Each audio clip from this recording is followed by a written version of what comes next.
ಕರ್ನಾಟಕದ ಗ್ಯಾರಂಟಿ ಯೋಜನೆಯಾದ ಗೃಹಲಕ್ಷ್ಮಿ ಕುರಿತು ಸರ್ಕಾರ ಹೊಸ ಬದಲಾವಣೆಗಳನ್ನು ಜಾರಿಗೆ ತಂದಿದೆ. ಈ ಬದಲಾವಣೆಗಳು ಎಲ್ಲರಿಗೂ ಸೀಮಿತವಾಗಿವೆ. ಈ ಕೆಲಸವನ್ನು ಮಾಡದೇ ಇದ್ದರೆ ಗೃಹಲಕ್ಷ್ಮಿ ಹಣವನ್ನು ಮರೆತು ಬಿಡು ಅಂತ ಸರ್ಕಾರ ತಿಳಿಸಿದೆ. ನಿಜವಾದ ಅರ್ಹ ಫಲಾನುಭವಿಗಳಿಗೆ ಮಾತ್ರ ಹಣ ತಲುಪುವಂತೆ ಮಾಡಲು ಹೊಸ ಪರಿಶೀಲನಾ ವ್ಯವಸ್ಥೆಯನ್ನು ಜಾರಿಗೆ ತರಲು ಮುಂದಾಗಿದೆ ಸರ್ಕಾರ.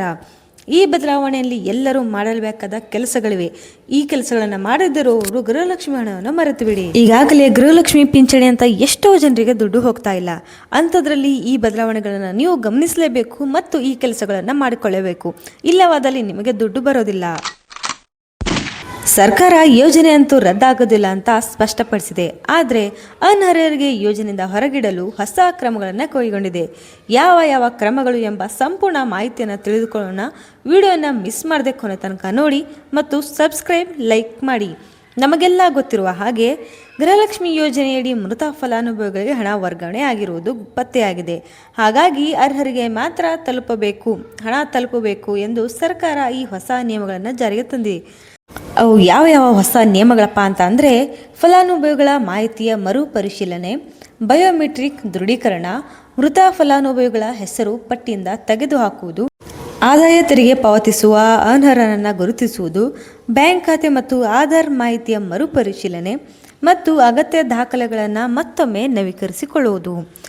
ಅರ್ಹ ಫಲಾನುಭವಿಗಳು ಆತಂಕ ಪಡುವ ಅಗತ್ಯವಿಲ್ಲ. ಫಲಾನುಭವಿಗಳು ಮಾಡಬೇಕಾಗಿರುವ ಕೆಲಸಗಳು ಇಷ್ಟೇ. ಒಮ್ಮೆ ನಿಮ್ಮ ಆಧಾರ್ ಕಾರ್ಡ್ಗೆ ಮತ್ತು ಬ್ಯಾಂಕ್ ಖಾತೆಗೆ ಲಿಂಕ್ ಆಗಿದೆಯಾ ಇಲ್ಲ ಅಂತ ಚೆಕ್ ಮಾಡ್ಕೊಳ್ಳಿ. ಮೊಬೈಲ್ ಸಂಖ್ಯೆಯ ಅಪ್ಡೇಟ್ ಮಾಡಿ. ರೇಷನ್ ಕಾರ್ಡ್ ವಿವರಗಳನ್ನು ಒಮ್ಮೆ ಚೆಕ್ ಮಾಡಿ. ಸರ್ಕಾರ ಸೂಚನೆಯ ಪ್ರಕಾರ ಯಾವಾಗ ಸರ್ಕಾರ ಸೂಚನೆ ನೀಡುತ್ತೋ ಆಗಾಗ ಎಲ್ಲ ಹೋಗಿ ಬಯೋಮೆಟ್ರಿಕ್ ಪರಿಶೀಲನೆಗೆ ಹಾಜರಾಗಿ. ಸೇವಾ ಸಿಂಧು ವೆಬ್ಸೈಟ್ನಿಂದ ನಿಮ್ಮ ಒಂದು ಖಾತೆಯ ಅಧಿಕೃತ ಮಾಹಿತಿಯನ್ನು ಪಡೆಯಿರಿ. ಸಿಂಪಲ್ ವಿಷಯ, ಹಣ ಬಂದಿಲ್ಲ ಅಂದರೆ ತಿಳಿದುಕೊಂಡು ಬಿಡಿ.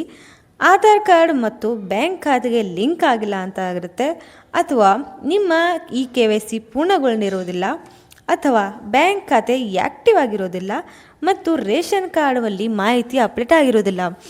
ಇಷ್ಟು ಕೆಲಸಗಳನ್ನು ಮುಗಿಸಿಕೊಂಡು ನೀವು ನಿಮ್ಮ ಗೃಹಲಕ್ಷ್ಮಿ ಹಣವನ್ನು ಪಡೆದುಕೊಳ್ಳಬಹುದು.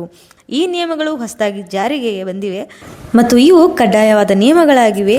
ಒಂದ್ಸತಿ ಹೋಗಿ ಚೆಕ್ ಮಾಡ್ಕೊಳ್ಳಿ. ಯಾಕಂದರೆ ಎಷ್ಟೋ ಜನರಿಗೆ ಪಿಂಚಣಿ ಹಣ ಕೂಡ ಬರ್ತಾ ಇಲ್ಲ, ಗೃಹಲಕ್ಷ್ಮಿ ಹಣ ಕೂಡ ಬರ್ತಾ ಇಲ್ಲ. ಒಮ್ಮೆ ಇಷ್ಟು ದಾಖಲೆಗಳನ್ನು ನೀವು ಪರಿಶೀಲನೆ ಮಾಡಿಕೊಂಡು ಹಣ ಸಿಗುವಂತೆ ಮಾಡಿಕೊಳ್ಳಿ. ಮತ್ತೊಂದು ವಿಶೇಷ ಮಾಹಿತಿ ಒಂದೇ ಸಿಗ್ತೀನಿ. ನಮ್ಮ ಈ ಚಾನೆಲ್ಗೆ ಸಬ್ಸ್ಕ್ರೈಬ್ ಮಾಡಿ. ನಮಸ್ತೆ.